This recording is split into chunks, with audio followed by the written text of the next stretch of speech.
Grit Valor 1949 is an easy to pick up and play, fast-paced strategy game with more depth to it than you might think. But while it does do a lot right, there are some fundamental design decisions that may make your experience more frustrating than it needs to be. This video will give you an overview of Grit Valor, its systems and mechanics, and the mission-to-mission gameplay with my thoughts, positive and negative, along the way to help you decide if this is a strategy game for you. For full transparency, I did receive an early copy of this game so that I could play it through and review it, which of course I do appreciate, and thank you to the developers for that. Grit Valor 1949 is set in an alternate history version of World War II, where the Axis powers have used giant mechs and augmented soldiers to turn the tide and take Europe. But there's still one last hope. The Allied resistance has managed to capture a handful of these mechs and is launching a desperate counterattack. Your mission? Escort a command vehicle carrying an EMP device deep into enemy territory to disrupt Axis communications and mech production. Missions and progression are set up in a roguelite style, with multiple regions you'll have to get through before you reach the Axis HQ. Each region has its own unique terrain and strategic wrinkles that it throws at you, in addition to a boss fight with a big bad at the end. This not only adds visual variety, it forces you to adapt and change your tactics as the challenge increases, and is something I think is done really well here. Side objectives can be completed during missions for extra rewards, and combat plays out in a real-time with pause format. There's also a setting to slow time down when you select your units, but I'll get into more combat specifics later. I should point out that while this looks a lot like a 3D version of Into the Breach, it really isn't that.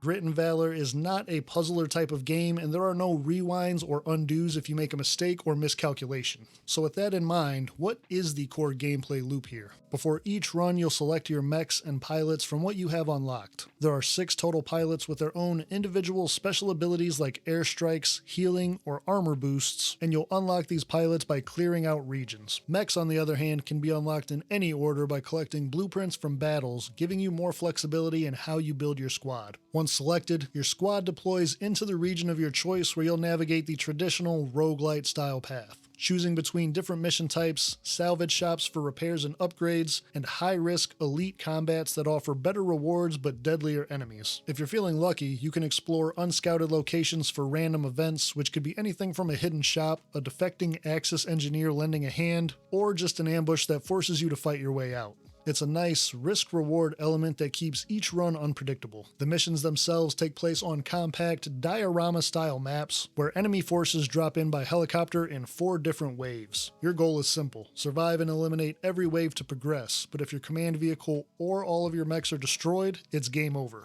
Now, while this may sound simple enough, it's the little details that'll keep you on your toes. Waves can come from any direction, forcing you to keep repositioning instead of sitting in just one spot. On top of that, if you want those sweet upgrades, you'll have to grab the supply drop that comes down in between each wave. With limited time and enemies dropping in, however, grabbing them is far from a sure thing, so you'll have to make some strategic decisions. Will you send a mech to the drop and leave your defenders with less firepower, or will you use the command vehicle to grab the drop and possibly take damage? Maybe it's just too dangerous and you're already low on health, so it's best to hunker down and try to get it after the next wave. The challenge only deepens when you add in secondary objectives like destroying Axis refineries, escorting resistance forces, or protecting civilians, along with enemy traps and tricks like in-ground turrets, sudden airstrikes, and napalm barrages. Battles actually fly by because there's always something going on to keep you engaged and testing your strategic choices, with very little downtime. The boss battles crank this up even more, and without any spoilers, I'll just say that they are very fun and very challenging, and each one is unique. I enjoyed all of them and looked forward to finishing regions just so I could see the next boss. Which brings us to the actual combat mechanics and controls. This is the backbone of Grit Valor, and unfortunately where some small issues can create big headaches. The combat system is pretty straightforward. Your mechs move on a grid, and each one has a specific damage type. In a rock, paper, scissors style system, these types are strong or weak against one of the other 2. Ballistic beats fire, fire beats explosive, explosive beats ballistic. There's a nifty little triangle on screen at all times to remind you. Enemies have these same damage types, and when you select a mission, it'll tell you the main type that you're likely to encounter. The system is simple but effective, and makes what type of mechs you bring and engage certain enemies with actually matter. On the pilot side, each of them comes with a unique ability, which are tied to them and not the mechs, so you can mix and match however you want. These abilities range from calling in airstrikes to welding on armor armor, or deploying remote incendiary mines. The command vehicle isn't left out either, offering the option of field repairs or a deployable sentry turret. Abilities all have cooldowns and a limited number of uses, so you'll have to choose when to use them wisely. They can also be upgraded for more damage, extra uses, and lower cooldowns with Valor, a currency collected in battle. The variety here is a strong point, as no two pilots are the same, allowing for different playstyles and usage of game-changing abilities. But here's where it starts to get a little bit tricky.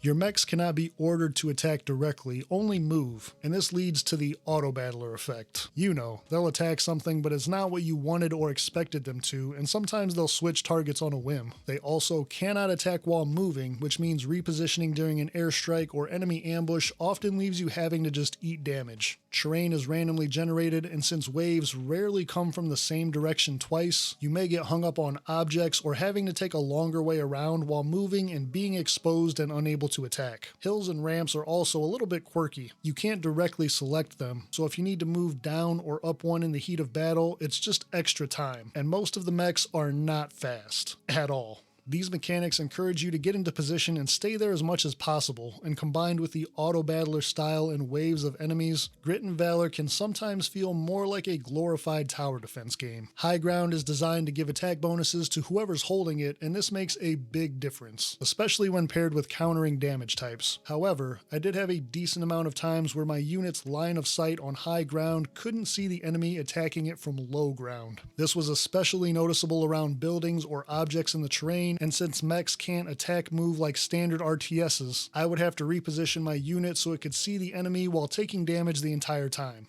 This, combined with the fact that all of the audio cues are the same regardless of who is taking damage, and your unit's not moving or reacting in any way if they are, can lead to some situations, for example, where my command vehicle was just sitting there eating damage and I didn't realize it for way too long. There is a glowing effect on the bottom of the screen when units are getting hit, but with everything going on, especially in later regions, that can be pretty easy to miss. The cover system is another bit of a mixed bag. Maybe I'm nitpicking here, but it kind of bothers me the cover is one-sided. If I stand on this side of the wall, I'm protected, but on that side, I'm not. Also, maybe more nitpicking, but it feels inconsistent that these walls give a cover bonus, but not vehicles or buildings. Due to the cover being one-sided and randomly placed around the map, it becomes kind of a toss-up for how often it's actually strategically useful. Sometimes it's much better to just take the high ground or a position with a better line of sight but outside of cover. I will say that once I figured out these issues and learned to work around them, they didn't hamper my overall enjoyment of the game, but they do still create some moments of frustration, and I feel like players should know about them going in. As any player familiar with roguelites knows, there's one very crucial component: meta progression. In between runs, you'll come back to the Resistance base, which serves as a hub for unlocks, upgrades, and a couple other interesting things. The backdrop is research and development, with passive challenges and objectives granting you research points to develop upgrades and unlocks. I was genuinely surprised at how many options there actually were, even though some of it kind of feels like filler. For example, the archives that just show your run history and stats. There's also things like health and speed of the command vehicle, extra equipment slots on the mechs, and every time I thought the list was getting to the bottom, new developments would pop up, making every run and the progression behind it feel like a steady march forward. Even when I thought everything at the base was unlocked, I got surprised by a couple more extra additions. You see, your mechs have different mods that you can buy out of the workshop. These are randomly rolled and give different stat boosts and buffs, so two of the same item can end up doing very different things. These modifications are a big part of making your mechs more powerful and come in different rarities: common, rare, legendary, you know the drill.